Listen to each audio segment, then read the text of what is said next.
to go deep with Dan Good. Julia, how you going? I'm going very well. How are you? Oh, good, thank you. The Snake Boss TV series. Why don't you run us through it a little bit? Bit about the Snake Boss. Well, first of all, we didn't actually pitch it as the Snake Boss. We Okay. did pitch the show as Snake Sheila. Snake Sheila. I did see that on the poster, yes. Absolutely. And it actually did air as Snake Sheila around the world, apart from in Australia. Okay, funny because, Discovery Channel, well, they weren't too keen on the name Sheila, so they changed it to Snake Boss. But actually now I quite like it. I'm not the boss, though. Anybody will tell you that. I'm not the boss of anything or anybody. Oh, really? No, I don't want to be. So what Sheila is obviously an Australian thing, isn't it? So Yeah. where the rest of the world was Snake Boss, Yeah.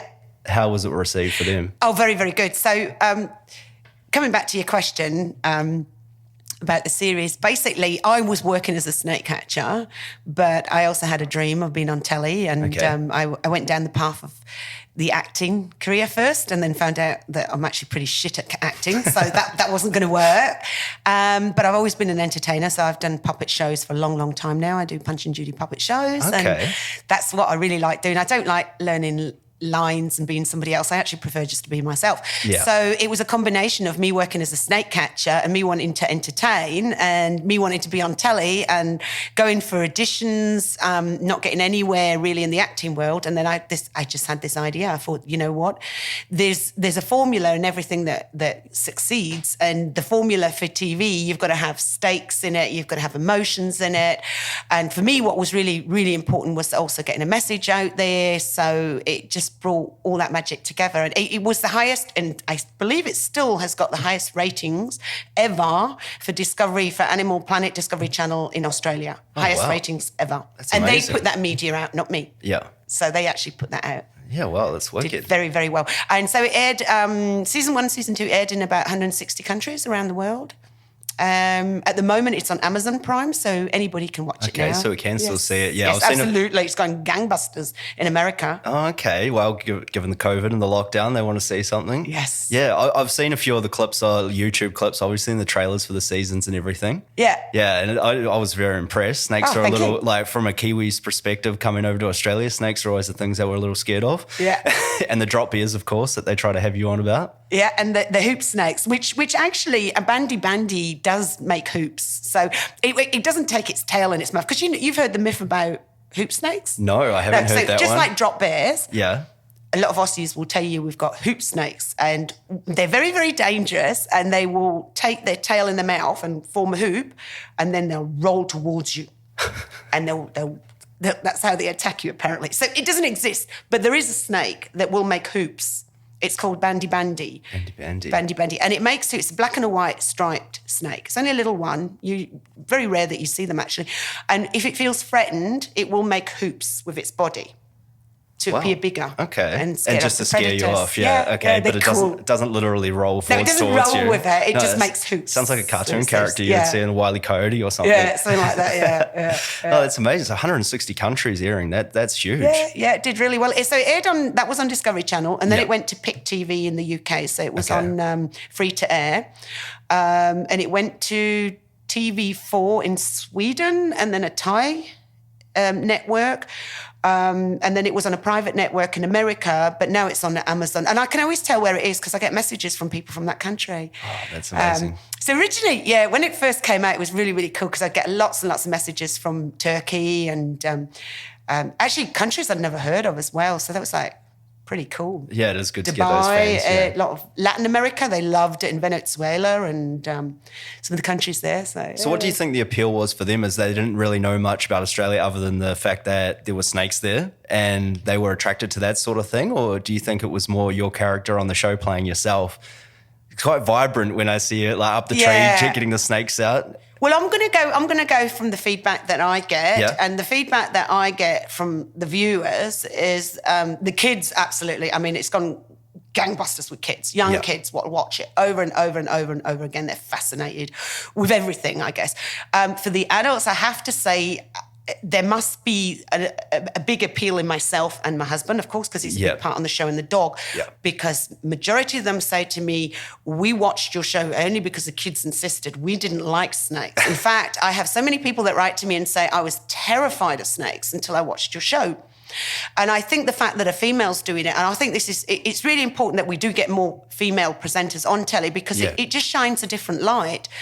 It's not better or anything, it's just different. And I think we need that on TV, because if all you're going to see is men with animals, especially what's perceived to be dangerous animals, then we're never going to get rid of the fear and the hate.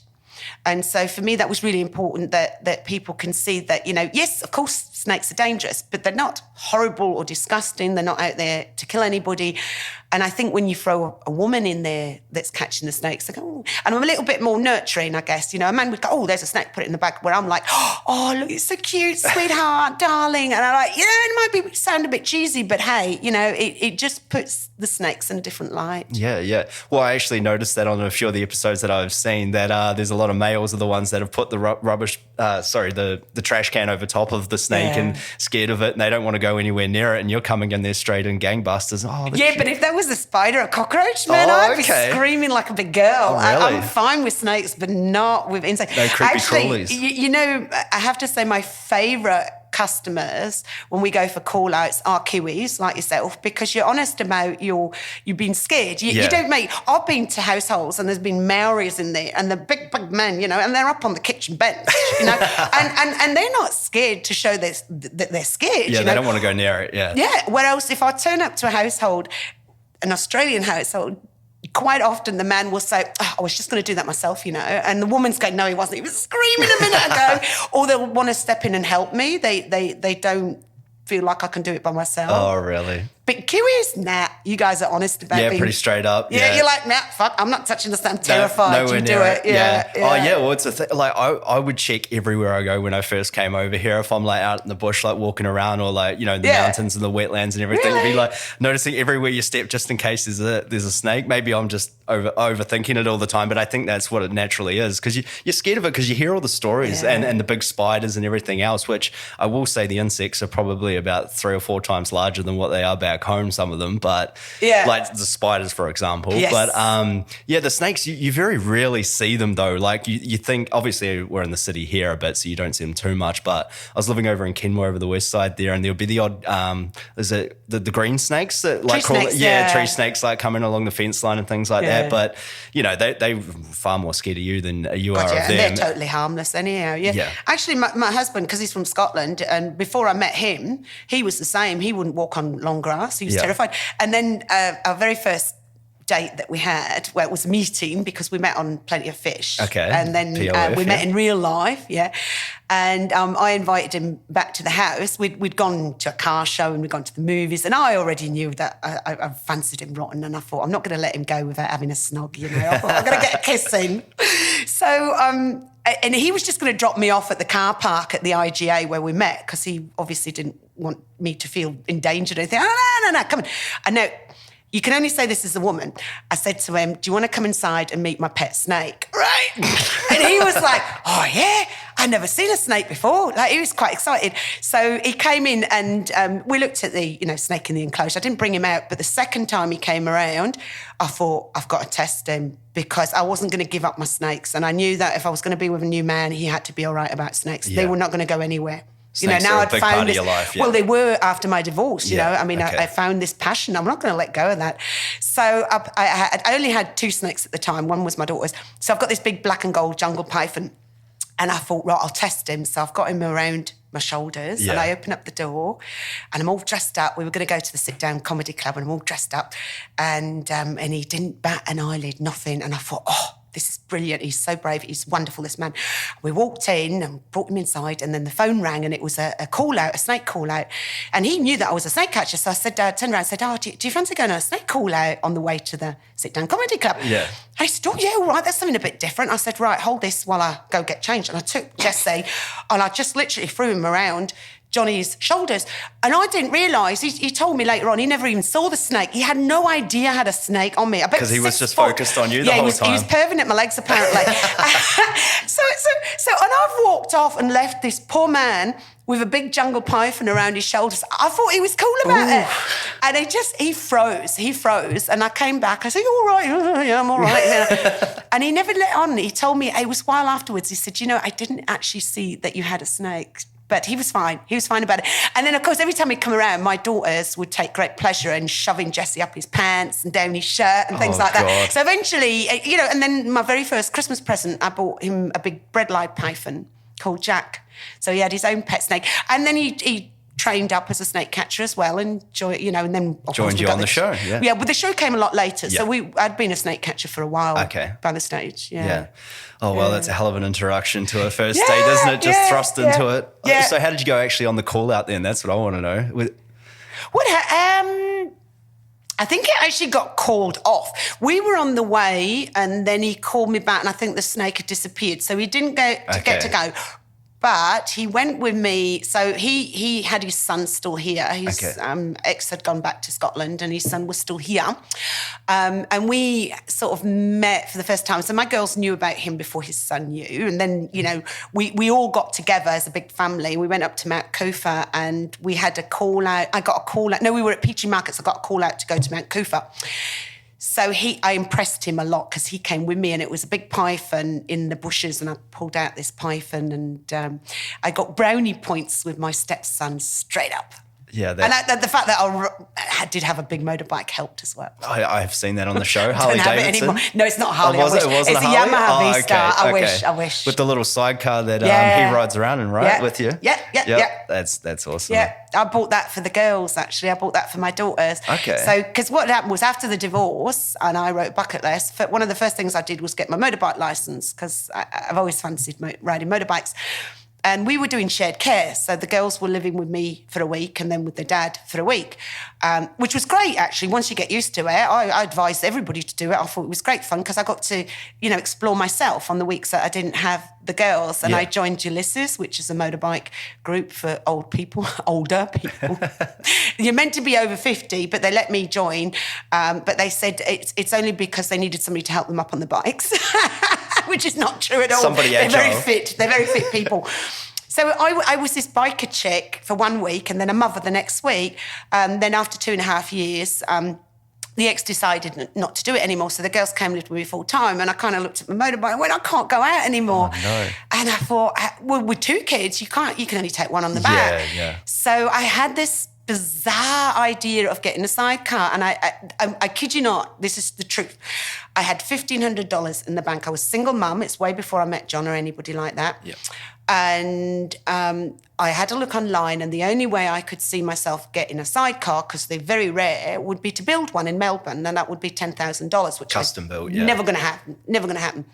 So I did what I do best, is I write my goal, I write it down, I print it, and I put it on the fridge, and I think about it a lot. I go a step beyond that. I visualize it. Yeah. So every time I had a van. I used to drive a van because I had all my puppet stuff in the back. Yep. And my girls would sit next to me in the bench, bench seat. And in my head, I would visualise myself riding the motorbike with the girls in a sidecar, goggles on and scarf and laughing, all that. And I would be so excited. And I kid you not, 2 weeks later, there was a sidecar on eBay, a 2-seater for $1,500 in the exact same colour as my motorbike. And I bought it and I got it shipped up and I got an engineer to properly, he had to put brackets on my motorbike and put it all in there. And my daughters went in it once. And then they went, no, everybody's staring at us. We can't do this. And it was like, great, now I've got this sidecar. So poor Johnny, you got to get in the sidecar. When I met John, and John's got no ego. He doesn't care. He says, I look like Mr. Bean with the helmet on him, but I don't care. Sometimes he'd fall asleep in the sidecar too, so. Oh, you must be a nice, calm driver then. Yeah, no, but it cramps your style. It's not cool having somebody snoring in the sidecar. Well, that's true, yeah. Cool. It looks very impressive when you pull up on the show to go catch a snake and then, you got a sidecar with your husband in it and you're driving around in it. And it is fun. Yeah. It is fun. Motorbikes are always fun. Yeah. Yeah, so, so more about the show then. Mm-hmm. What was one of the more thrilling captures for you? Or is it very calming for you to catch a snake, or do you get excited about it? Because seen the parts that I've seen you're just straight up the tree and the big python that I saw you get out of the tree. Yeah, what was one of the episodes that really got you? Oh, I tell you what, the most thrilling and the best call-outs I had, and it was actually one of the call-outs, there was 2 Eastern Browns, they were mating in Petrie. In the new estate, and there's loads of kids around and so they were mating. Now, we'd already filmed season one. Okay. And the Inside Story did an episode on me, which is similar to 60 Minutes. Yeah. So they did an episode on me, and obviously they spent a week with me, and they wanted to go on some call-outs, and we got this call-out for this 2 Eastern Browns in Petrie. Now, I'd done some training with Bob Irwin, catching venomous snakes by hand, and you sort of lift them up, by the tail, and, there's a certain strategy to use. Yeah. But Bob Irwin said to me, if you lift up an Eastern Brown or, a venomous snake, and it's so long that it's still on the floor, it's resting on the floor, and your arm can't go any further up, don't do it. Yeah. Don't do it, because they can kind of launch themselves at you from the floor, Anyhow, so for the Inside Story, we got there, and one of the snakes shot off, and the other one was, it went into a rock wall, and I saw its tail go in there, and I started pulling it out, and I'm pulling and pulling, and this bloody thing got bigger and bigger. It was huge. And they're filming, and I'm like, well, I'm going to keep going, I'm not going to let go now. And I pulled it out, and it's exactly how Bob Irwin said. I held the tail up, and its body was easily still on the floor, and it launched itself. And it's all on camera. It's in the episode, in that Inside Story. You can see it. So it kind of bounced off the floor, and it had a snap. It's on the Inside Story. Oh, it's on the Inside Story. Yeah, I don't know if that's still online. We've got Tristan here to pull it up. He's got it right there, possibly. No, that's but that's not the Inside Story. Okay. Yeah, the Inside Story was Channel 9. No, it won't be on YouTube. Okay. Anyhow, well, it launched it. It snapped here, right? And I just went like that. But I couldn't get away from it. When a snake's so big that no matter how you hold her, it still can reach you, then, anyhow, and I kind of dropped it, and then I picked it up again and got it in the bag. And then that day I had to go home, because I know my husband's really, worried about me doing call-outs like that. And I had to tell him, because I knew it was going to be on camera. I said, whoa, that was close. The scary part was not that it could have bitten me, it's where it would have bitten me. Because if you get bitten on your arm or your leg, you put on the bandage, you keep it nice and firm, you lay down, do nothing, the venom shouldn't travel, it's in your lymphatic system. But if it bites you in the chest, that's where all your organs are. That's pretty much instant death. And it goes straight to your heart with the venom. Because the Eastern Brown, don't go into the too much technical stuff with the venom and that. I'm not an expert with that, I'll be honest with you. But they are one of the most, they are very venomous. The second most venomous snake in the world, yes. But they measure the venom on how many rats and mice it kills. So, I mean, it's yes, of course it's going to kill human beings. Yeah. But I always say, if you're going to get bitten by a snake, do it in Australia, to tell you the truth, because the recovery's pretty good. And they've got all the anti-venoms, because there's a lot of the snakes here in the world, Yeah, and I just think the venom works differently. If you get bitten by a cobra or a puffer or something like that, I mean, they have to cut you, because the swelling won't stop, and you will split. Like your flesh will split. Okay. So they have to cut you. I can't remember what it's called, but it gives you a release. Whereas in Australia, if you get bitten by an Eastern Brown, there's no pain associated with the venom. So often people don't even know they've been bitten, and then the symptoms sort of kick in after 20 minutes. And by that stage, you could have walked around and it could be a little too late. But having said that, look, it's 3 to 4 people die every year. Come on, it's not even worth. No, that's right. Yeah.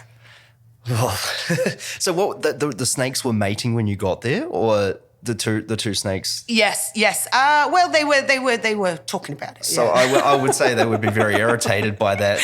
Yes, and you know which one. Have a guess which one is, because I've had to break up mating Eastern Browns. Yeah. Have a guess which one is the most agitated. Well, would it be the male? No. No, is it not the female? Male doesn't give a shit. The female. I've had to break up a couple of them, and when I go and release them, the male's just slivers off. Couldn't care. The female, ooh.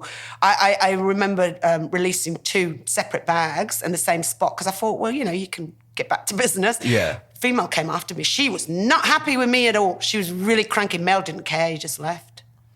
Oh my God, it's freaking. I'm visualizing the snakes at the moment right now, and it's freaking. I know, you out. have nightmares. People do. In fact, our sound guy from the series, because he's got a bit of a snake phobia. He wasn't too bad, but he didn't go anywhere near them. Wrong TV series. I know. And he had on his week off, he went for a bushwalk and convinced himself he had been bitten by a snake, to the degree that they had to take him to the hospital, and it was a scratch from a twig. But because he'd been, filming the snakes so much, even down to the fact that he was having symptoms. He was adamant he had been bitten by a snake. Nope, it was a twig. It's just in his head. And he was throwing up and everything, yeah. Oh, my God. Yeah, the full on mind is a placebo. powerful thing, yeah. Yeah. Wow. Yeah. Okay, so you freaked him out from ever going on a TV series again, possibly? I think he really enjoyed it, Did he? actually. Yeah. Yeah, because that was the great thing about the TV series. You never know what you're going to get. Yeah, and make it exciting, that's for sure. It is. I mean, it is very, very exciting. And it's also... not only is it exciting to see a snake that often, because as you said, you don't normally ever see them. No, you don't, no. So as a snake catcher, you get to see them every day. And even if you don't like them, it's still exciting. So you were saying that you wanted to be an actress. Yes. Or actor, and you went and studied as well before the series? Yes, I did. So basically, I used to be a pastry chef, so I didn't have a very exciting career in that case. I was very good at it though. I did 2 apprenticeships in Germany. I did one as a baker and one in confectionery making. I dropped out of school when I was 16. I just hated school. But I did very, very well in my trade certificates and I really enjoyed it. And then I found out I could get the Australian passport because I was born here. Okay. Mum and Dad actually emigrated out here and then they went back after a couple of years. Okay. So I was like, and I've always dreamt of Australia. So I came out to Sydney when I was 24 and I worked at the Hilton and then I worked at a few other A&A hotel and a few other big 5-star hotels. And then I met my ex-husband, we got married, we moved up here and I worked at the Heritage here, which is now the Stanford Plaza. Okay, yeah. Had my daughters, lost a lot of weight, decided that being a pastry chef, I would never keep my weight down. Not a good chef. A good chef, there's no such thing as a skinny good chef. No, or if there is, he's very lucky or she's very lucky. Most chefs, yeah, especially pastry. Yeah. So I lost a lot of weight and I became a Weight Watchers leader. And then when, after my divorce with the Weight Watchers, I met the snake catcher. So that's how I got into the snake catching. But where was I going to go with that now? I forgot. It's What was just it where called? you started out before and got into acting. Yes, and the acting, yeah. So, and then I went through the divorce and my self-esteem was absolutely shot. I mean, and I didn't want to take my low self-esteem to the next relationship. Yeah. I knew I had to do something. And the only way I could see to build up my self-esteem was to get references. So I felt cool about myself. You have to take action. You've got to do stuff. You can say I'm cool as many times as you want, but if your brain has got no references, so I thought, okay, so I want to be cool. What do you have to do to be cool? I thought, ride a motorbike. So I went and got my motorbike license, but I enjoyed it. So I didn't do it just for the cool factor. Yeah. And then, what about, I've always loved snakes. No, well, I won't say I've always loved snakes. I saw a snake at Australia Zoo when I was 36 and fell in love with it. So I thought I'll get a pet snake. And then I met a snake catcher and I thought, well, I could do with some extra money. I love snakes. Why not? So it all kind of fell into place. Yeah. Something that I'd always wanted to do when I was young was acting or entertaining, but I kind of thought acting. And I kid you not, every movie that I used to watch in my head, I'd go, I could do that. I could do that role. And it's funny because in my head I was very, very good at it. And then when I actually went and studied it, it's acting. I have a whole new respect for actors because I think we all think we can sing, and then when you sing, you go, actually, maybe not that good. Or when you tape it and play it back. But I think a lot of actors don't realise that they're actually shit at acting. Until you watch yourself on camera. And even then some, they talk themselves into it. Yes. And Yeah. as much as I wanted to be good at it and I wanted to do it, I know that I just can't do it. I can't do accents. I've tried and tried and tried. This is what I'm stuck with. I can't hear the difference. Well, I can hear the difference, but I can't hear why. So a lot of things that just wouldn't work for me with the acting. But I still graduated and I got my diploma. I'm very happy about that. And they did give me an award from the school. It's a wonderful school. I really enjoyed. So I guess one of the messages that if I can get out there to people is go and try things. And who gives a shit if you fail? Yeah. Have fun doing it. I met loads of great people.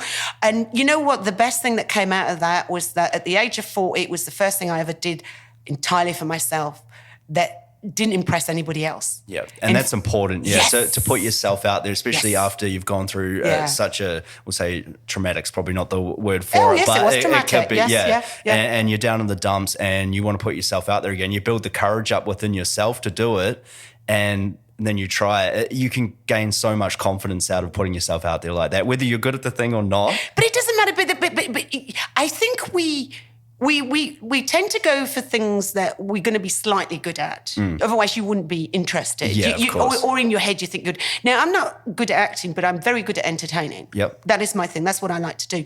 And I think as long as you make a step in that direction, and then I've learned a lot of, camera skills from the acting school. I've learned a lot of stuff that helped me on the TV show.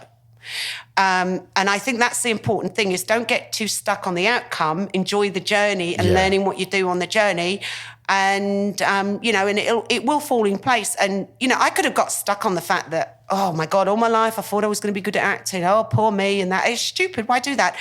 Okay, so I'm not that talented at acting, but I made a move in the right direction. And hey, it got me exactly what I wanted. Exactly. So, You adapted afterwards. I mean, it's something to get comfortable in front of camera too, even if you're naturally a very infectious person that, and a character that people like to see and you're entertaining. Yeah. Getting comfortable in front of camera is a different story when it's there, but getting the skill to forget all about it and just be yourself is really what I saw in the show in the few episodes that I saw. Yeah. Very engaging character. That was effortless. And yeah.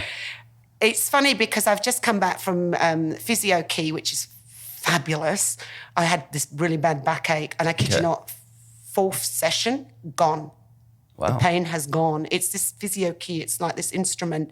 It sends signals through your body. I've had chronic pain for years. Yeah. 4 sessions, gone completely. And she was saying, the lady that I go to, she was saying how she would do, if she won the lotto, she'd still be doing this. And I said to her, if I won the lotto, I would pay to film. I love it. I would pay to film my own show. I don't need to even get paid for it. I love it so much.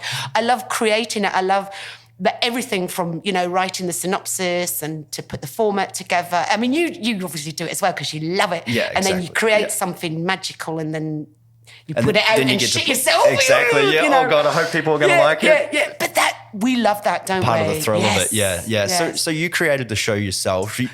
Well, no, I can't take full credit for Yeah. it. So, basically, I had graduated from the Actors Conservatory and I joined an agency, done all the right things, got my portfolio, got my photos, headshots, spent a fortune on headshots. Yeah. Not that that's going to make a huge difference when you can't act. And I went for a few auditions and I realised nobody was ever going to give me a speaking role. So I started to look for a role model, and I tend to do this quite a lot now, is if I want to pursue something, I look for a role model who comes from a similar situation as myself. So there's no point looking at people that were born, drop dead gorgeous and, I don't know, dad's a director, I think.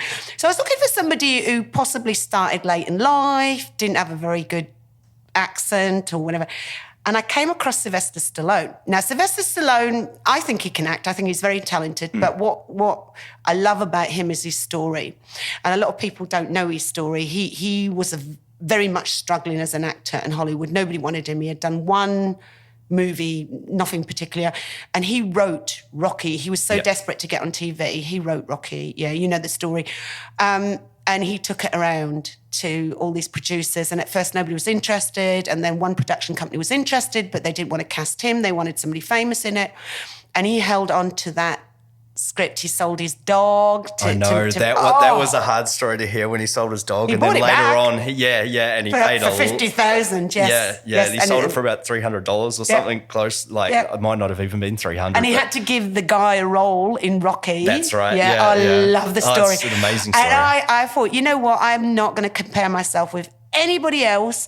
He made it happen. And we all think the world of him, but when he started, nobody was interested in him. Well, they were offering him money, like little bits here and there. I think the first decent amount of money was about $25,000. They kept offering him for the script, but he's just like, no, I want to star in this role. This is my story. This is me. And he just kept turning it down. And he was on the bones. He had no money at all. And obviously, as you say, he sold his dog to try and keep going with everything. And then eventually he got the deal. Absolutely. And And I thought, right, rather than worrying about the outcome, I'm going to worry about who I want to be rather than what I want to have.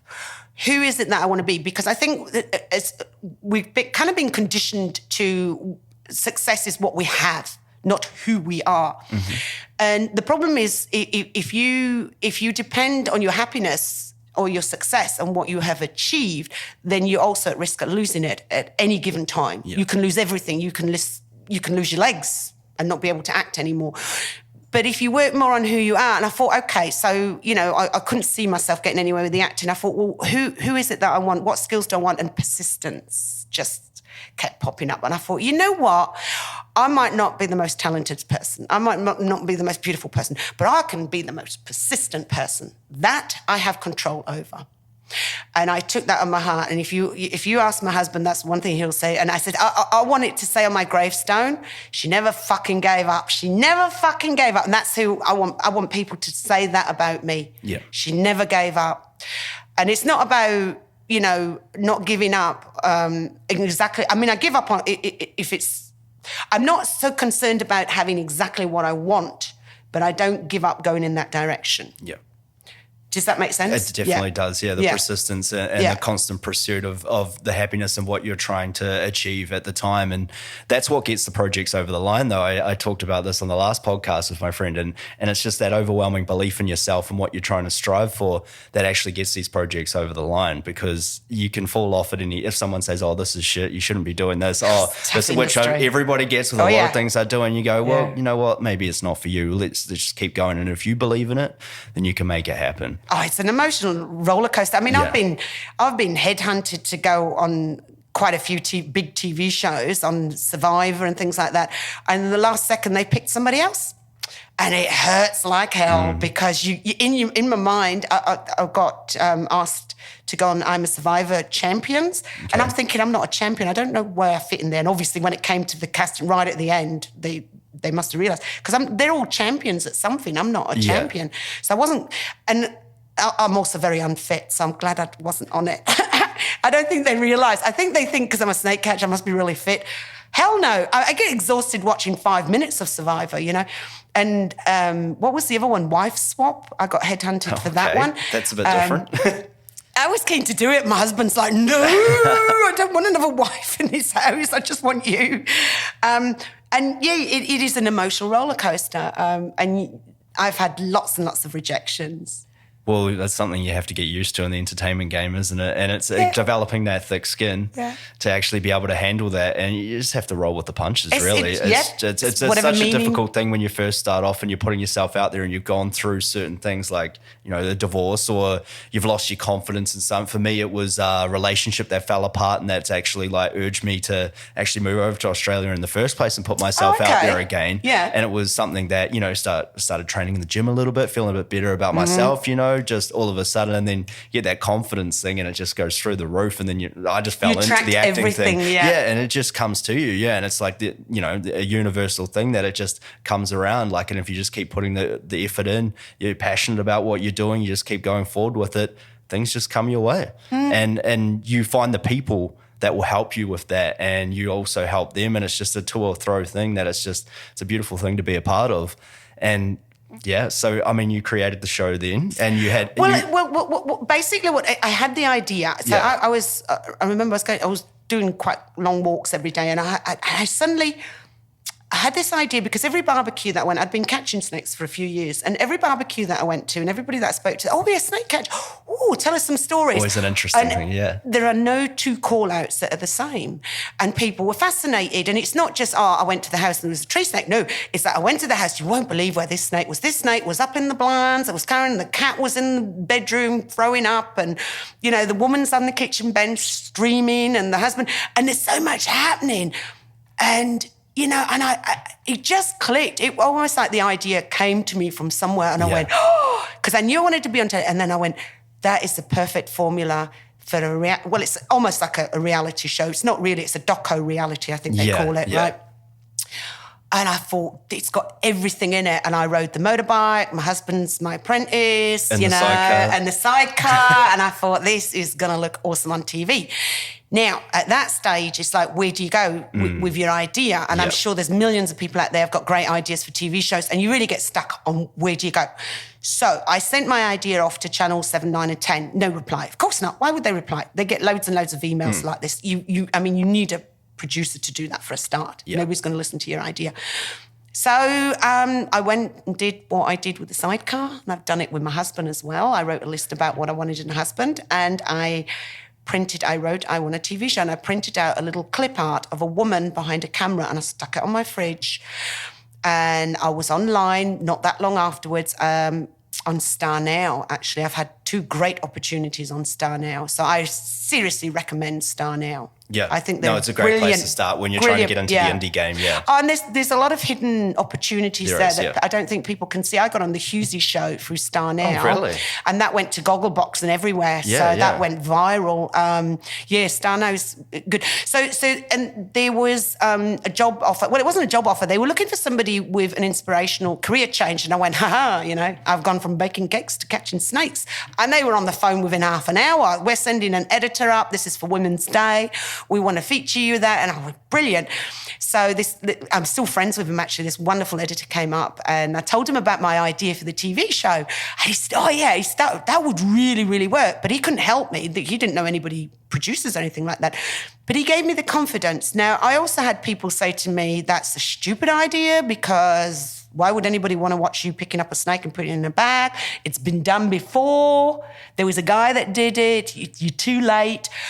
But I chose to listen to the guy that was positive about it. And that firmly gave me the belief that this would work. And once again, I just visualised it. And it was about 2-3 months after my feature in Women's Day. I kid you not, once again, miracles. I had been on the website. I was desperate at this stage. I'm like, how do I get this TV show? How can I even talk to people? I don't know anybody. So I started to look at production companies, and the one company that came up happened to be the company that called me the next day. And it's a lady. There were 2 ladies behind the camera, the clip art, down to the fact that it was a lady producer that rang me up. Yeah. And she said, we would like to do a doco about a snake catcher. And I said, doco? I said, let's do a whole series. Let's milk this shit. I mean, there's so much going on. So we sat together and we created the pilot. Nat Geo were going to buy it straight up. They loved it. They were going to fund a pilot. We pitched it to them first. And then when we went to get the funding for the pilot, we were told that actually he had made a mistake. They had already commissioned Snakes in the City, which is a South African, very similar show, very good show, lovely couple. Yeah. But that had already been commissioned. So it was back to the drawing board. And that's when this producer got another production company on board. Yeah. And they had great connections, and that was it, Animal Planet across the world. The only market we haven't broken into big time is America. So, but not giving up. No. No, not giving up. Oh, fuck no. I'll be old and wrinkly by the time possibly. I said, I don't care. I want another TV show, right? Yeah. This one's come to a halt at the moment. I'm pitching another 2, but I don't care if I'm going to be old and wrinkly by the time until the day I die, I want another TV show, and I will not give up. And if I win the lotto, I'll pay for it myself. I don't care. Well, that's a good way to go about it, yeah. But that's what that sort of attitude, as we say again, is what gets these things over the line. And that's what brings these producers on that will help you, obviously, in the fields that maybe you're not so good at creating and getting it on board. That's what helps. Because a character like yourself is just infectious to be around. Oh, thank you. And you want to see that on TV. Cameras capture everything. Why would you not? And it's a reality TV show and a documentary. I mean, everything rolled into one, but... it's just I want to see it on TV already, but you can't really talk about what you're sort of trying to create at the moment. Well, I've got a few things on the go. So I have written another TV show and I've bbeen developing that now for a couple of years. So we've got the trailer for that, and we are actively pitching it. So we are active. Well, we're just waiting this bloody virus thing settles down a little bit. Yeah. But the great thing about this new TV show, and if we do another snake catching one, is that we can film straight away because we're in Australia. You know, I don't need to travel to film this. I don't need to get on planes. I don't need to go international.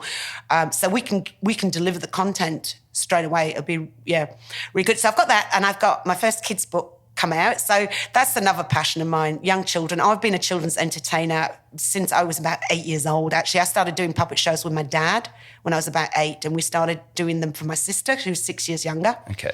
And then we moved to Germany because my dad's German, and we did puppet shows for the Americans because my dad worked for the Americans. And then I became a teenager, and that wasn't cool anymore. So Mum stepped in, and my mum and dad have been actively doing puppet shows. They did their last one at Christmas this year because they're now 84 and 82. But Dad's already got the next project on the plan, so Dad's an entertainer as well. So I've always loved the entertaining bit, and kids are just easy because kids don't judge you, and you can have a laugh and just be yourself. I love being around kids. Oh yeah, little kids, not annoying kids. It brings a little kid out in yourself, though, right? Yeah. It's a fun thing. So is that the book? What's it actually about? Okay, so I've written this book. It comes out with Wombats Publishers, so it's released in September, but you can pre-order it now. And it's called There's a Snake on My Cake.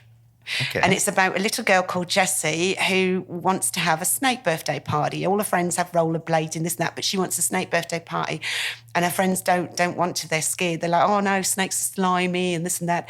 So she invites me to come and do a reptile show and converts all the children into thinking they're beautiful snakes. And at the end of it, the best part is there's a snake on her cake, which is just a snake birthday cake, really. Yeah, so, yeah. And I'm currently writing another one, but I'm do you know what? I'm just having fun. Creating. Yes. And doing things that I was told I couldn't do and things I told myself I couldn't do. And now it's just like, nah, watch me. I want to try that. I tried stand-up comedy. I did 2 stand-up comedy courses. I sucked at that as well.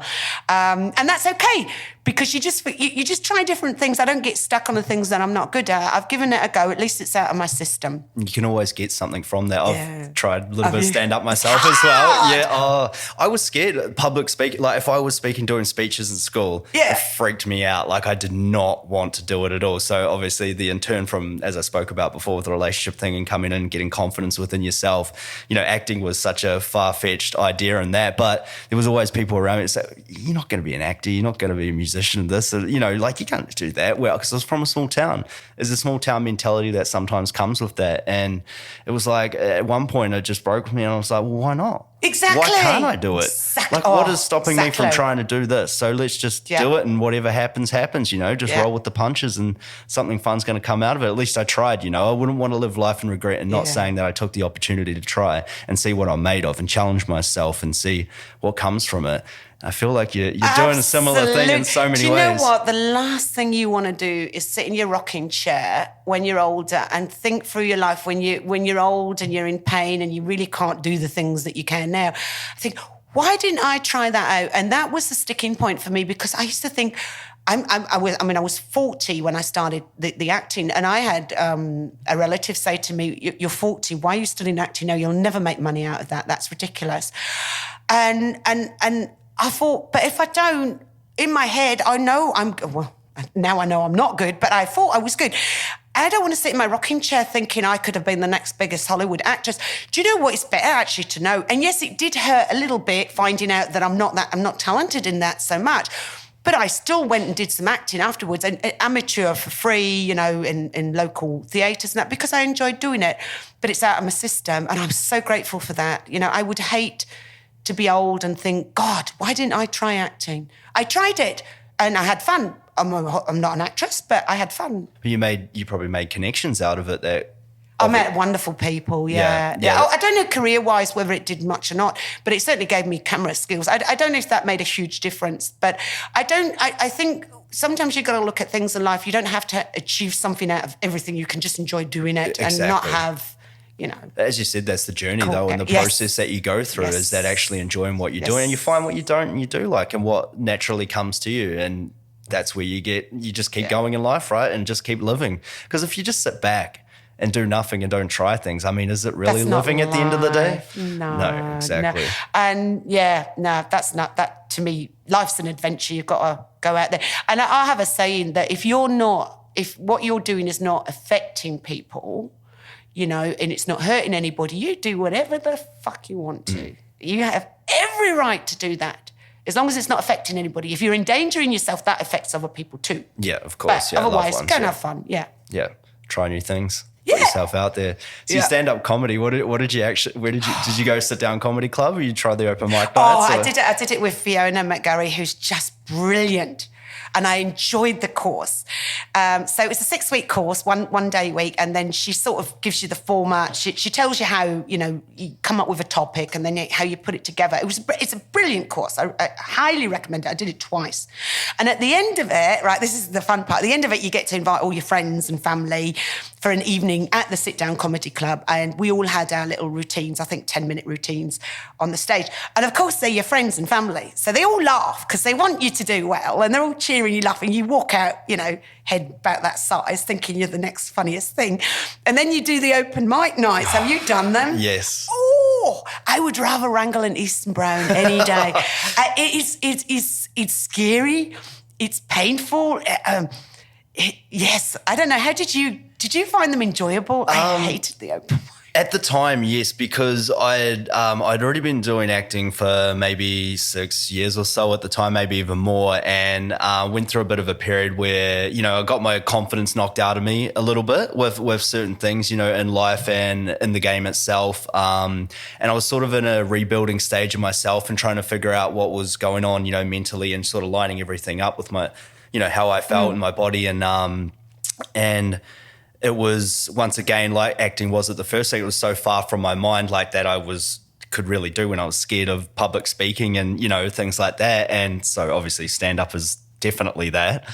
And I was like, you know what, I'm just going to give it a go. I happen to be listening to a lot of podcasts with a lot of comedians and stuff like that on, and they're very encouraging, and you're like, yeah, I can do that. Let's go do that. I've always thought about it. And, I was attracted to a lot of comics growing up, like just going, oh man, you can see that power on that stage and controlling an audience. And it's just like, whoa, that's an impressive thing. Oh yeah, it looks a little easy, but yeah. And so I'd been working on material because I'm fairly particular. I like to work on the material that I had. I had some stories. I'm more of a storyteller than a one-line punchy kind of guy.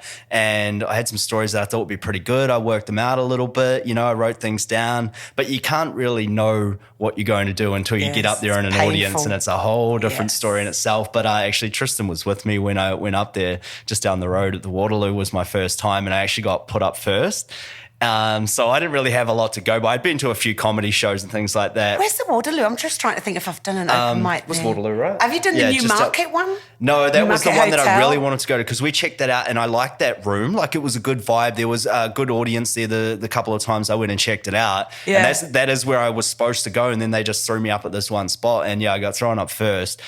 And I was all right because I felt like, I had something that was pretty funny. I told my friends about it, but you can't perform it unless you're doing it, in front of an audience and on the stage. It's a whole different story. But I had like a shot of whiskey or something, but it started like I knew I was going up first, and they were about to start, and the MC was there warming it up, and I'm like, okay, now I can feel a little something going on, and I was a little bit nervous, but I was more just like, let's do this, because I'd built it up for a while and I just wanted to get up there and just do it.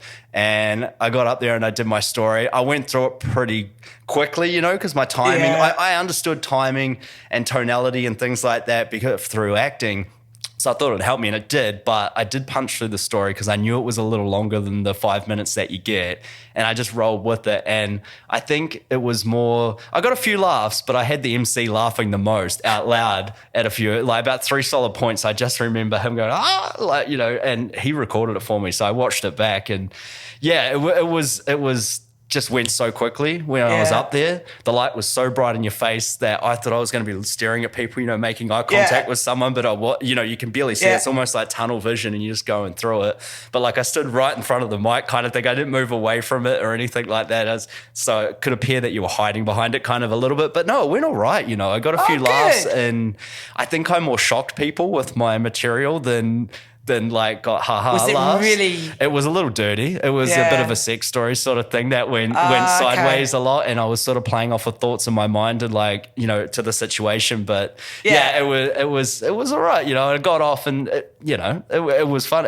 But what it did was for me was it kind of served that purpose of I did it. I went up there. I gave it a crack. I felt good about it, but it just installed a bit more confidence in me. It didn't hurt me that I didn't make everybody piss themselves laughing on the ground, but it just did that. That's what I got from it. Just that surge of energy, like back in the game. You know what I'm saying? Like it was just, I can do this again. And so just keep going with that momentum. I think momentum is huge when you're in the entertainment game. Absolutely, absolutely. You've got to be putting things out there. Turn up, you know, Screen Queensland hosts coffee mornings, you know, once you go to those places, talk to people, network, and I think one of the big things is don't make it about you. I see a lot of very genuine, lovely people in the industry, but I do see people that are way too pushy.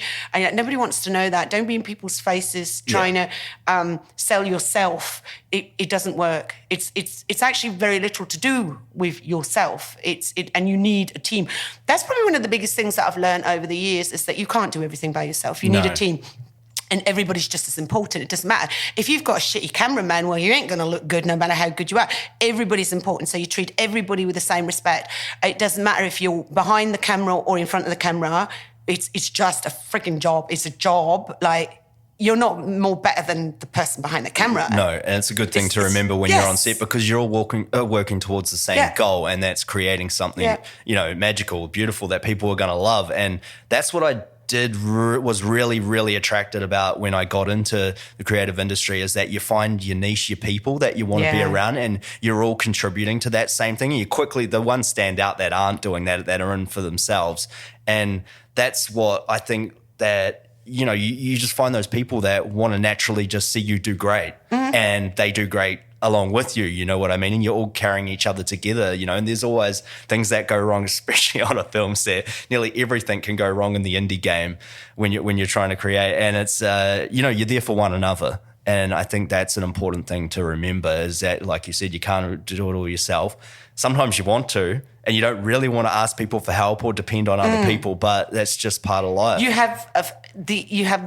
You definitely stack the odds in your favour if you surround yourself. If you can find a good team, a good writer, you know, a good editor, you definitely, rather than trying to do it all by yourself. I think that's really important.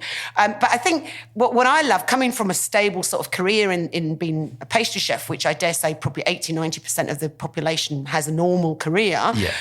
What I love about this industry is the dreamers. I love any.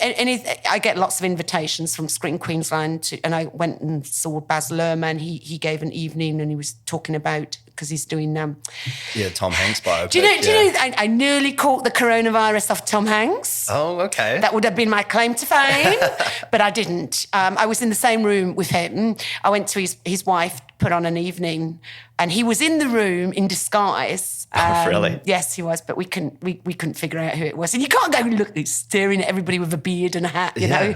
But he was there, and then of course he came out that he had the virus. And I thought, well, if I'm going to catch it, I want to claim that I caught it from Tom Hanks. But I didn't. Or Rita Wilson, No, Tom Hanks. Tom Hanks, yeah. It's more important. Yeah. Oh, he's awesome. He's awesome. Yeah. So, you know, and every evening that I've been to, and like Baz Luhrmann or producers talk and it's always the same story. It's ups and it's downs, and it's a huge risk taking. But I love that. I love people that take that risk and believing in a project that they're doing, that take that gamble. And I just think, wow, that's the other end of the spectrum. You know, I mean, you go from having very, very low self-esteem, and it's not that they've got massive self-esteem, but they're dreamers and they hold on to it and nobody can shake them out. I love that because it's a very insecure kind of industry, isn't it? I mean, nobody knows. Yeah, nobody knows if anything. And I mean, it's incredible. I mean, when the show aired, I got flown first class over to New Zealand. I was in front of all the media. I remember when the show first started, I had a current affair. I had the inside story. Not 60 Minutes, there was another show. And they were on the phone to me because they came straight to me to feature me, but then I went through Discovery to make sure I went with the right, program and whatnot. I still got to choose though. And they are so persistent to get you on the show. I mean, they were ringing me up. Current Affair, there was a guy from a Current Affair, I think that day he rang me like 56 times. I wouldn't answer the phone because I couldn't give him a yes. And you feel incredible. I mean, it is a high. But then, of course, it doesn't last. No. And it's a real insight into the industry. If you've ever had a real good, fame kind of situation where you've had a role and you don't, not everybody gets the second go, that is a real come down, and that is hard. And I never thought about that because, I mean, it was a brilliant feeling everywhere I went. I was recognised and this and that and this and that. And it's been 4 years now since we filmed season 2, and nothing, we're pitching and, trying. And as I said, I'm not going to give up. But I've been on lots of other TV shows, but not on my own TV show. Yeah. And that's really hard to swallow because at the time everybody tells you, oh, you're the next biggest star and oh my God. Yeah, and they're moving everything for you and around they do you. that. Yeah, yes, just to absolutely. make it happen. Of course they do, yeah. And then, of course, nothing happens. And you have to deal with that. And it made me wonder how many people out there have had one big role and they thought this is it, they're made, and it never happened again. You've got to somehow deal with that and still live a happy life.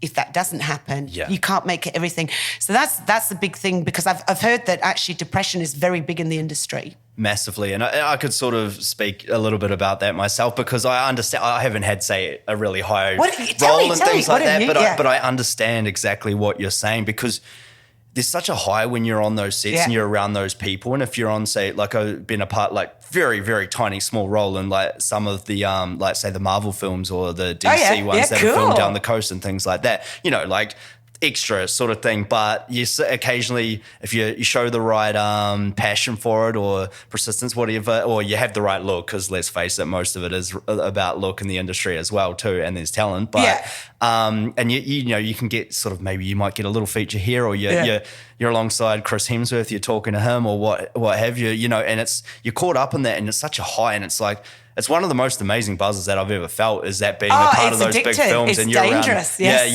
it's very dangerous. And you're doing it for a few months or what have you, or however long you're lucky enough to be on set for. But when you come away from that, you're just like, what do I do now? You can't get that high again. Exactly. There is nothing in the normal world that's going to give you that high again, and you have to deal with that. Yeah. And I dare say majority of people, I mean, I was going down the path of being really distraught about it. I thought, I don't want to be a has-been and then I was thinking, how ridiculous. I mean, you work so hard towards this and then you can't appreciate it afterwards because you can't get another one. You're not grateful. You started somewhere and then you got that. You sometimes you have to look back and go, wow, like I kind of created that around me. I met these people, we got in these positions, created something awesome. Got to be proud of that. And it's like, okay, enjoy it while it lasts and what have you. But remember that this is all a journey. It's all a process once again. Absolutely. It's not the outcome. I think that comes to as well is because, and I learned this in a lot of different, say, acting classes and techniques and that I went into, is that you really have to look after yourself because yourself is the instrument. Mm-hmm. And if your instrument isn't ready to play a character or something, then you really can't do much with it. Like you're just acting on raw emotion, if you will. And that's where like meditation and things like that can come into play. I do it every day. Yeah, it's one thing that I was certainly helped me. And being, sensitized and understand what's going on in your body. And when you address it, if you aren't feeling so good, don't just mull over and go, oh no, I'm good. I can roll with this. I'm awesome. Let's do this. No, you're not feeling that great today. You just address it, you keep addressing it, and it alleviates away from you. And all of a sudden you're in a Zen zone place and you're actually ready to start working and creating a character and bringing that emotion out that you have to. Use a lot of substitutions when you're acting and things like that to bring that emotion out. See, I'm shit at that. I don't do it. But I think, and I can sort of relate to what you're saying about being, you're a character and you're a very infectious character and person to be around, and that's hard to manipulate to another character to be on screen. You just got to be yourself sometimes, and that's where you go, you know what? Maybe I'm not supposed to be this actor, but I've found this awesome lane for myself. Yeah. And I think everybody would love to have a gift, but here's the thing: everybody has a gift. Everybody has a gift. Some are more obvious. I mean, if somebody's got a great voice, we all know about it. But what about all the hidden gifts that that people will never find out because they're too scared to go looking in case they get a knockback. Well, since when have we become a society of this fear of failing? What even is failing? There is no such thing as failing in the world. It's just, okay, well, that's not working that way. Try something different. But there's this massive fear. And I think as parents, we're becoming more and more, what do they call it? Helicopter parents. We're trying to save our kids from having any bad feelings. Hey, bad feelings is what grows a person. If you're not out of my depression, out of my anger, out of my fear, I propelled myself to get in a TV show and becoming the person I am. If I had gone through my depression and my divorce, no way, I would still be working in the kitchens, or I'd still be working at Weight Watchers. So I think we should embrace kids. My daughter, I've got 2 daughters, one's nearly 20, one's 18. And whenever they call me up and they go, I'm really nervous, I've got a job interview, I'm really nervous, I go, great, nervous is great. It means you want it. It means you're out of your comfort zone. Yeah. It is a great feeling. Or if I hear they're frustrated, great. I compliment them for bad feelings. I praise them. I say, that's a great feeling. It's telling you something about it. Yeah, and it's telling you something. If I think, unfortunately, too many children now, they think that feeling sad is a terrible thing to feel. Or if it's been going on for a few days, oh my gosh, now it must be chronic and it must be depression. Feelings are there to tell us a lesson. They're not there to be ignored, and they're not there to take a pill to make it go away. Feelings are there. Tony Robbins does a very, very good segment on feelings and what it means. If you're feeling angry, it usually means that you're actually fearful. You're scared of losing something, and it's telling you something. That listen to it and address it, like you said, address it, do something. Don't ignore it. So I'm grateful for I don't like. Because I'm very emotional, I don't like it, but I'm grateful because it propels me. You ask my husband, he's like, "Ooh, she gets angry. Shit's gonna happen.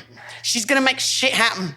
I get to that degree where I'm so frustrated. It's like, now I'm gonna, and then I go out and do a million things, and something will stick. Well, you've addressed it, and then you focus your energy into doing something positive with it. Yeah. And as you said about helicopter parenting and things like that, it's like you feel like they're putting people in rubber suit. Yeah, when they go out into the world, and it doesn't work, Yeah. because what you take away all the phones, the TVs, and everything electronic technology. Back in the day, used to fall over and you get hurt, and you go, oh, okay, maybe I won't run that fast at that again, or I won't trip over it. But if you don't trip over, then you don't learn that lesson, and you don't carry that with you to not do it again. And you learn from those. Like, being fearful is a great thing to propel you forward, and you get energy from it. All the time. But if you're scared of bad feelings, if you think that you shouldn't have any bad feelings as a human being at all, you've missed the purpose of growing in life. Because you don't grow when you're in a comfort zone. Nothing happens in a comfort zone. And there are millions and millions of people that are in this comfort zone, but they're not happy.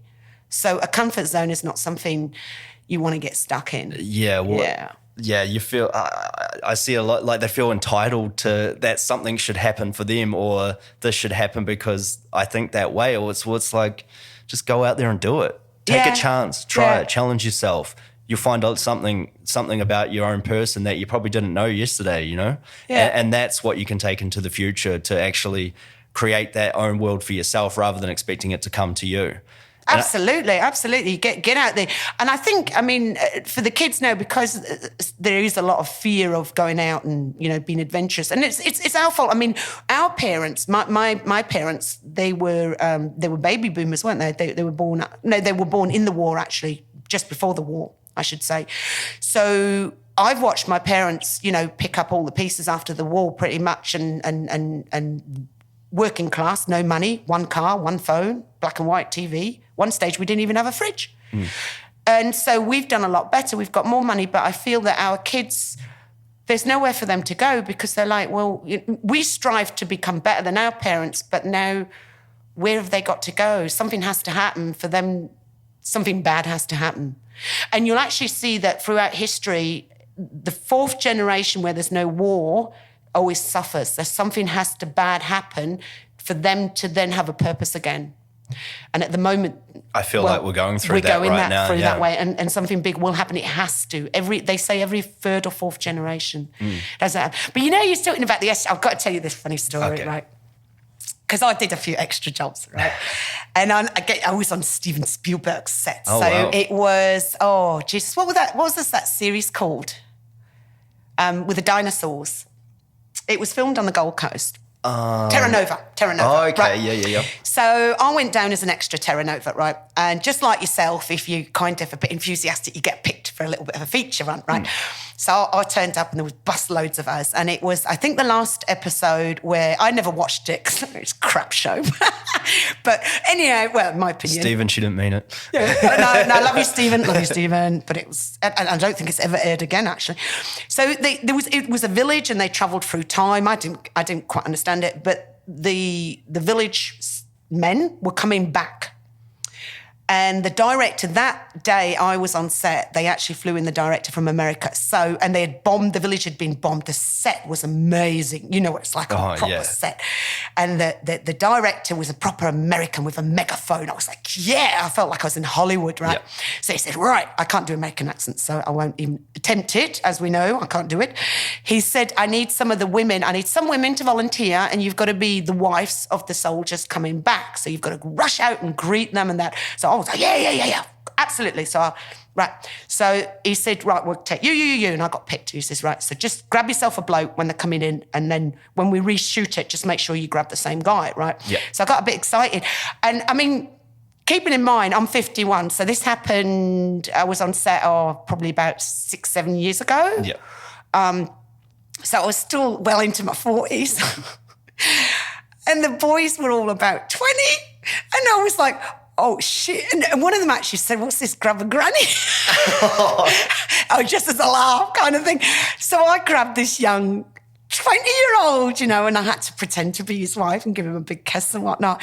And that was another situation where I had to go home and tell my husband, you're going to see it on TV, so I might as well tell you now, I kissed a man today. I kissed him a few times. It was only acting, though. It was only acting. It didn't mean and he's anything. half my age, and I feel really dirty. I feel a bit like a pedo. But it's funny in that situation, though. I've had something similar on set, and you find people step back when they're asking for somebody, and that really shows the people that are there that enthusiastic, and that's when they pick you, like for those extra featured parts. Yeah, turn up. Because I was on set the Thor Ragnarok one, and there was about probably 200 extras at least, and they did that for a certain point. Oh, who wants to do this and rescue this person? And you just watch the wave of people kind of just step back. You step forward like, yeah, I'm down. Like wow. That's what. But it's funny because what do you I think a lot of people can be there for like, oh, I'm on this film, I'm doing this, to say it for name's sake, but when it comes down to it, that attitude of might just be scared. Well, there is that too, because I mean, it is quite confronting, I'm sure, and especially when you got that many people. And at the time, that was Taika Waititi directing. That was his first really big nudge into the spotlight, if you will. He did a few TV series and stuff, New Zealand director, but that really got him on the map. He kind of rekindled or revived the actual Thor series, because they were on about their third or fourth film at that point. And now he's doing heaps of films. He's going gangbusters in Hollywood, so it's amazing. But yeah, it's just interesting to see the types of personalities that come on those sets and things like that. I was an extra on Mental, the movie with Toni Collette, Mental, and Anthony LaPaglia. Yeah, I know the actors, but I don't think I've seen the film actually. Mental, it's a brilliant movie. It's you haven't seen it where I don't think I have. It's dysfunctional family. I can't really exactly, but it's similar situation, because I turn up early to everything if I want something, I will be the first one there. Yeah. Because I was early. The Julia that was supposed to be the featured role of the politician sitting in the front row in this scene, she hadn't turned up yet. The casting director said, oh, Julia. And I went, yeah. And she said the last name. I said, no, my name's Julia Baker. He said, oh, well, she's not here. You'll do. You can be in the front. I got featured role, just like that, into wardrobe, got the whole makeup, everything done. So, yeah, that's a great message to get out there, guys. If you want to be in this industry, turn up, do everything. Just keep turning up. That's it. And it's not about pestering the right people too, because there's a lot of people that do that as well. Pestering them, they'll stay close to the people that they know that are calling the shots and sort of trying to, it's don't about do that. When the time is, when you're there though, you turn up early, you put the work in, you concentrate on what you're doing. You're not always laughing and joking around, because sets are serious and there's a lot of downtime, and you can have fun on them as well. But when it's time to work, you get stuck into the work, and you listen, and you understand what's going on around you, and that's when you might get featured in the shot, or you brought forward for another role and things like that. And it's just those little opportunities. Sometimes you only get a few of those.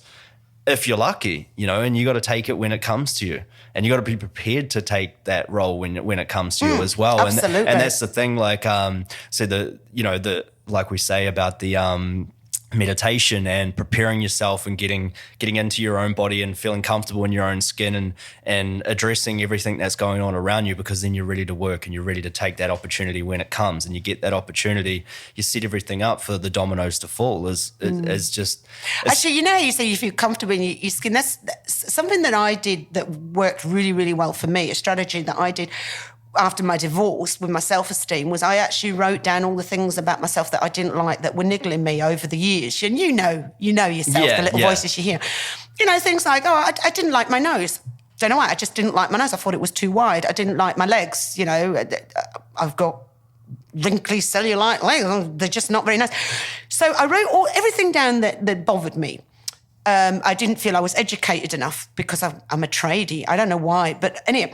And then I went through and I researched how I could improve them. So I looked into rhinoplastic thing for my nose, and then found out that they break your nose and it freaking hurts. And I went, you know what?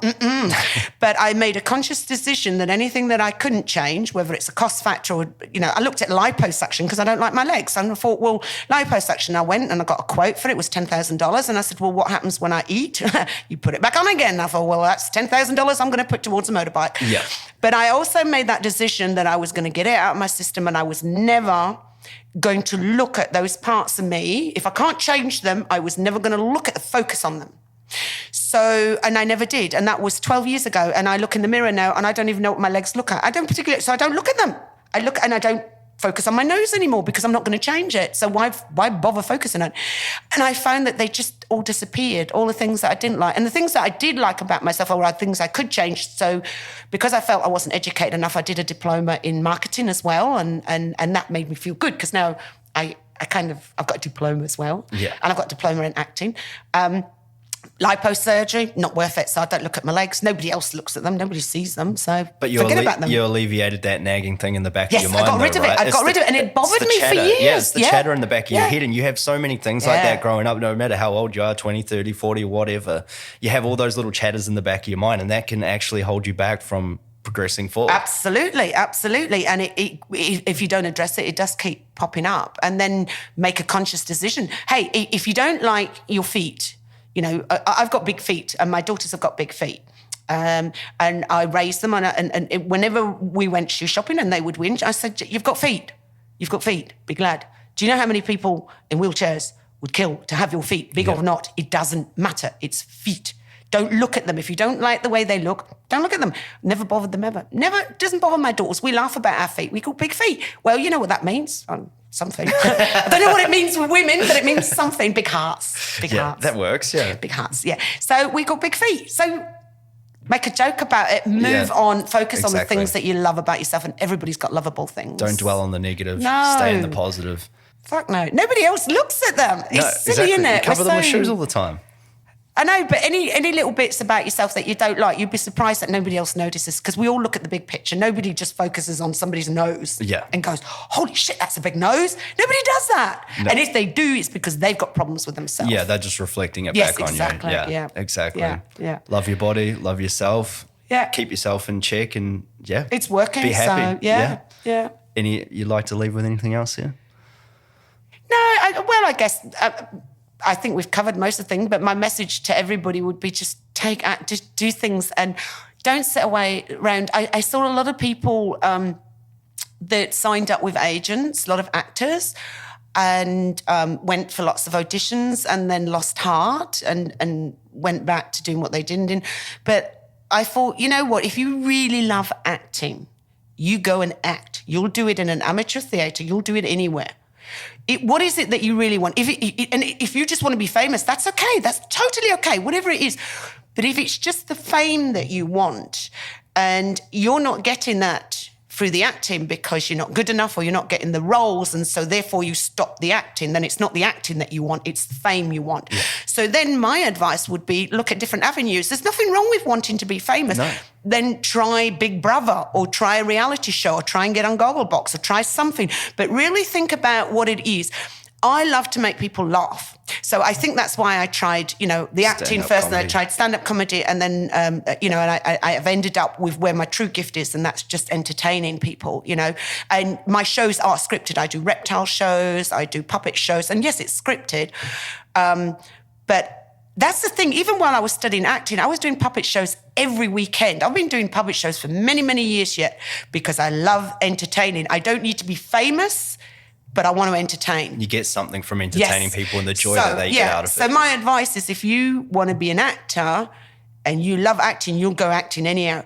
But if it's just a tool to get famous and then you find out, well, I'm not getting any big acting, then you need to look at a different pathway. Because I've seen too many actors give up because they're not getting any big roles and they don't do anything. There are loads of small theatres that you can act. If you love acting, you can act. Start now, like you said, that's a perfect place to start if you're starting off in the industry and the indie game, and you can get a lot of good roles from that. And you build skills. Exactly. You build those skills up of just being on set for starters. You network, you end up meeting the people that you like, that you enjoy with, that you jive with, that you can go on to create other things, and slowly you progress and you look back and go, wow, I was there like 2 years ago and now I'm writing my own pilot series. I'm doing this. But the main thing is you don't stop believing in yourself and you just keep going and find the joy. Try different things out. Yeah. Don't get stuck on this, I want to be an actor. Now I sign up with an agent and you just sit at home waiting, hoping you're going to get a role. That's bullshit. You're not going to get anything that way. Because you're going to lose momentum. Yeah. You want to be an actor, you act. Go out and act. If act the roles anywhere. aren't there, you write them. Yeah. You write them, exactly. Write your own shit. Get a camera out. Start acting. You've got momentum. And as you said before, momentum, you're putting energy out in the world. It gets picked up. You're picking up your skills. You're getting more confident. Yeah. That's how you get shit happening. I have a TV show because I've been entertaining for many, many years. I didn't suddenly do an acting course and then got a TV show. No. I've been an entertainer since I was about 8 years old. And because I love doing it so much, I've done it for free. I've done it for peanuts. I do it for birthday parties. I do it for all kinds of things. But I'm always, every weekend I'm entertaining. Haven't been now this year because of the virus, but every year since then I've been entertaining. So to me, that's what I love doing, entertaining. So I do it for free. I do it cheap. I do it for money. I do whatever. It's not the famous bit, but that's, I think, where people get stuck. And I think some people think, I want to be an actor, but what they really want is to be famous. And that's okay. But I don't see a problem with that. But if you're no good at acting, you're never going to be famous. So try and be famous a different way, if that's what your goal is. Where there's a will, there's a way. You'll find that there's plenty of ways to be famous. And it doesn't always have to be the good ways, but there's plenty of ways, but you have to see what your end thing is. And my end thing is I want to entertain people in a positive way. I will never do any TV shows or anything that is drama or negative or putting other people down. That you don't believe in, No, I'm not going to be part of this industry that is creating negativity on social media, and I'm where they deliberately we married at first sight. I'll say it. I hate it. I won't watch it. I can't stand it. Yeah. I will not be part of any of these kind of shows whatsoever. I think they're terrible, and I feel really deeply sorry for the people that get roped in it. Well, they get exploited, and they kind of signed on for that, and that's a part of that fame thing. I think that 5 seconds of fame that's going to live with you forever because they've just put it on TV and they've just completely exploited you and cut out things of what you've said and put it all together. But that's reality TV, and it does go in a dangerous light sometimes these days. But it's hard to... Because I think what people forget is when they're creating drama on TV, the people watching this actually believe it. They absolutely 100%. It's like fake news. Yeah. But then they'll go and they'll attack the family as well. So it's not just that one person. And you can't just say, they signed up, they knew it. No, they didn't. Look, and even if they did, they made a mistake. Do they really deserve to have the bullying that's going on and, the comments? Their parents are reading that. Their siblings are reading that. Their friends are reading that. And they're believing it as well, I hate where it's going. I really hope something big happens and we get rid of all of these shows because they really are only about ratings.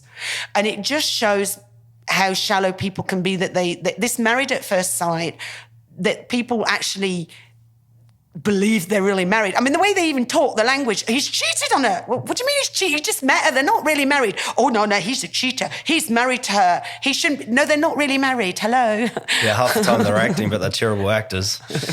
But they can find the Snake Boss show on Amazon at the moment? Prime, yeah, absolutely. Oh, yes. I guess it'll probably stay on there. So anybody can watch it now. You be a member or you download it. I think it's $1.99. I don't know. It's well worth it, yeah. And you can Absolutely. find a lot of the trailers and the clips on YouTube, I know, because I've seen them. Yeah. And so your book's coming out soon. Yeah, Look out for that. yeah. And there's things happening. And I with do it. reptile shows, so if you've got any birthday parties, I'm starting to get a few inquiries in now. So if you've got birthday parties, schools, childcare centres. I also do Punch and Judy puppet shows, so I still do puppet shows. I do reptile shows. When the book comes out, I'll be touring around and reading it at libraries and stuff. I'll have to come for a reading then. Yeah. I want to check it out. Yeah.